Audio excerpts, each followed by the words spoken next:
వందే మాత్రం. నేను మీ journalist Navata. Welcome to R voice. భారతదేశం మీద దాడి చేసేందుకు పాకిస్తాన్ ఏదో ఒక రూపంలో ప్రయత్నం చేస్తూనే ఉంది. తనకు తినడానికి తిండి లేకపోయినా, గోధుమ పిండి కోసం కొట్టుకు చస్తున్నా, మసీదుల మీద ఊసలు తీసుకొని అమ్ముకుంటున్నా, ఒక పక్క నుంచి పీఓకే చీచి అని చీదరించుకుంటున్నా, తమ దేశంలోని సమస్యలను పరిష్కరించుకోవడం చేతగాని పాకిస్తాన్ అదే సమయంలో ఏర్పడ్డ భారతదేశం ఎదుగుదలను చూసి ఓర్వలేకపోతోంది. తామేమీ చేయలేమని తెలిసి అక్కడ ఉన్న ఉగ్రవాద సంస్థలకు మాత్రం చాలా చేయూతనందిస్తోంది. ఇక అక్కడ ఉన్న ఉగ్రవాద సంస్థలు రోజుకో కొత్త రక వ్యూహాలను మారుస్తూ ఏదో ఒక రూపంలో భారతదేశం మీద దాడి చేయడానికి ప్రయత్నం చేస్తున్నాయి. అలా ఇప్పుడు ఒక సంచలన విషయం వెలుగులోకి వచ్చింది. అది ఏ ఉగ్రవాద సంస్థ చేస్తుందంటే లష్కరే తోయిబా. ఇది మీరు వింటున్నది నిజం. వాటర్ జిహాద్. వినడానికి ఆశ్చర్యంగా ఉండొచ్చు. లవ్ జిహాద్ చూసాం, ల్యాండ్ జిహాద్ చూసాం, కార్పొరేట్ జిహాద్ చూసాం, ఫుడ్ జిహాద్ చూసాం. మరి వాటర్ జిహాద్ అంటే ఏంటి అనుకుంటున్నారా? నదీ జలాల ద్వారా భారతదేశంలో కుట్రలు చేసే ప్రయత్నం. మీ అందరికీ తెలిసిందే, ఈ మధ్యకాలంలో సింధు నదీ జలాల ఒప్పందాల విషయంలో భారత్ చాలా కఠినంగా మాట్లాడింది. రక్తం నీరు ఒకే చోట పారదు అనే విషయాన్ని పాకిస్తాన్కి తేల్చి చెప్పింది. తేల్చి చెప్పడంతో ఆ రక్తాన్ని పారించడం కోసం ఆ వాటర్ని ఆయుధంగా మార్చుకుంటూ జల ఉగ్రవాదానికి, వాటర్ వార్ఫేర్కి ఈ లష్కరే తోయిబా ప్లాన్ చేస్తున్నట్టుగా కూడా జాతీయ వార్తా సంస్థలు చాలా క్లియర్గా చెప్తున్నాయి. మీ అందరికీ తెలిసిందే మంగ్లా డ్యామ్ దగ్గర ఒక వీడియో బయటకు వచ్చింది. ఆ వీడియో నేను స్క్రీన్ మీద చూపిస్తా, ఒకసారి చూడండి. చూసిన తర్వాత మాట్లాడుకుందాం.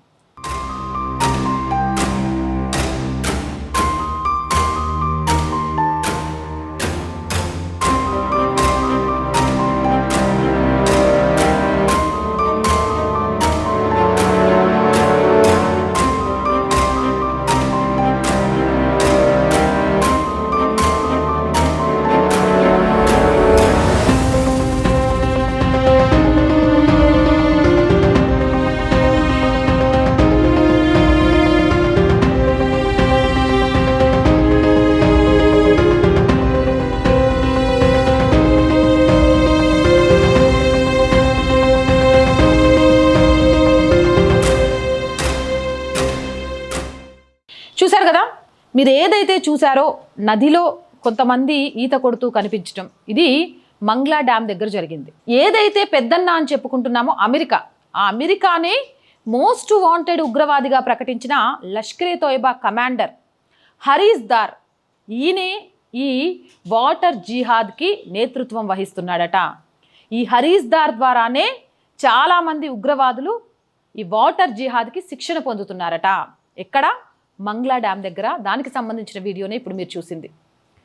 వీళ్లకు ఏం చేస్తారంటే, ఉగ్రవాదులకు నదులు, జలాశయాల్లో ఈత కొడుతూ, నీటి లోపల పోరాటం చేస్తూ, దాడులు చేస్తూ ఉండేలాగా ప్రత్యేక రిక్రూట్మెంట్లు, శిక్షణలు ఇస్తున్నారు. అంటే ఆయుధాలు లేకపోయినా నీళ్ళ లోపల బార్డర్ అన్నిటినీ కఠినతరం చేసేసింది. బార్డర్లో చాలా పెద్ద ఎత్తున ఆంక్షలను పెట్టింది. ఈ మధ్యకాలంలో బార్డర్ దాడి రావడం చాలా కష్టమవుతుంది. ఈ నేపథ్యంలో నీళ్లలో ఈదుకుంటూ, నదులలో ఈదుకుంటూ, నది లోపల మనిషి కనబడనట్టు ఈదుకుంటూ వచ్చి భారతదేశం మీద దాడి చేయడానికి వాళ్ళకు శిక్షణనిస్తోంది. మనం ఎప్పుడైతే నీళ్లు, రక్తం ఒకే చోట కలిసి పారవని మనం హెచ్చరించగానే ఇప్పుడు ఎవడైతే ట్రైనింగ్ ఇస్తున్నాడో వాడు హరీస్ దార్, మా నీళ్ళు ఆపితే మీ గొంతు నొక్కుతామని హెచ్చరిక కూడా చేసిండు. భారత్ను ఉద్దేశించి ఘాటు వ్యాఖ్యలు కూడా చేసిండు.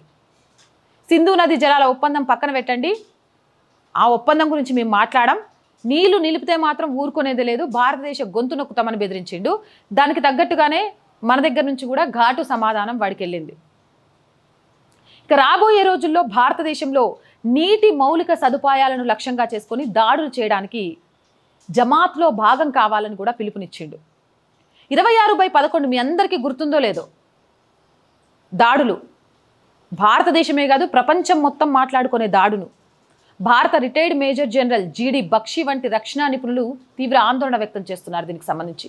పాకిస్తాన్ భారత్తో నేరుగా సాంప్రదాయ యుద్ధం చేయలేక ఇలాంటి ఉగ్రమూటాల ద్వారా ప్రాక్సీ యుద్ధానికి తెరలేపుతోందని విమర్శిస్తున్నారు.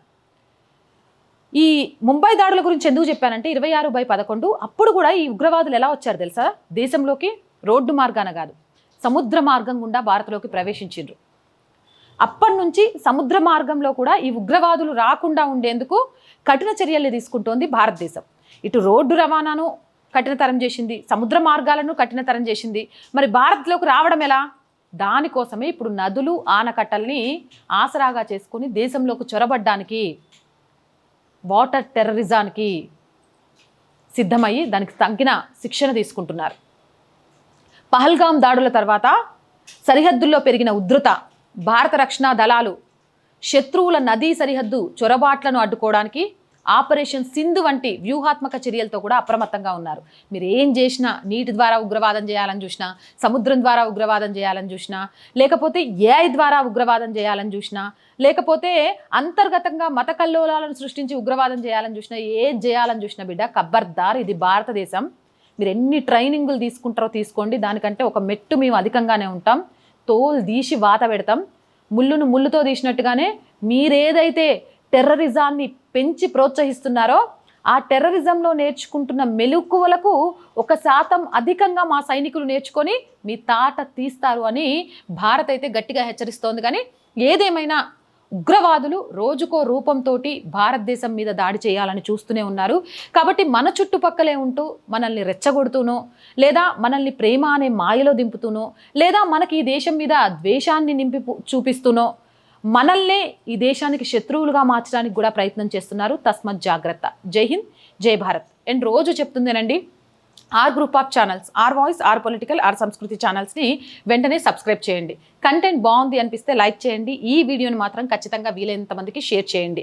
మీ అభిప్రాయాన్ని కామెంట్ చేయండి. ఆర్థికంగా ఆర్ వాయిస్కి చేయుతగా నిలవండి. ఆర్థికంగా సపోర్ట్ చేయాలి అంటే సబ్స్క్రిప్షన్ పక్కనే జాయిన్ అనే బటన్ ఉంది. 1 to 5 లెవెల్స్ ఉన్నాయి. ఏదో ఒక లెవెల్లో సపోర్ట్ చేయండి. లేదా స్క్రీన్ మీద గూగుల్ పే, ఫోన్పేతో పాటు అకౌంట్ డీటెయిల్స్ ఉన్నాయి. మీకు తోచిన సహాయాన్ని అందించండి. వ్యాపార ప్రకటనల కోసం 8328500576 నెంబర్ని సంప్రదించండి. జై హింద్, జై భారత్.